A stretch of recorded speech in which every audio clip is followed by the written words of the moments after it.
ثم كان علقة فخلق فسوى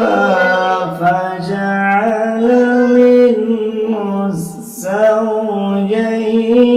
الذكر والأنثى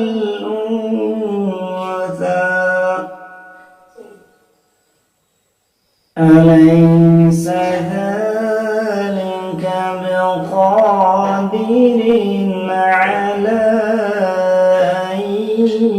يحيي الموتى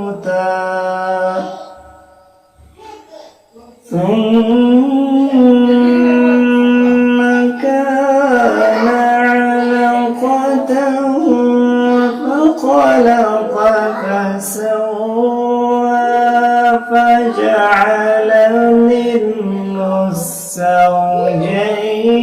الذكر والأنثى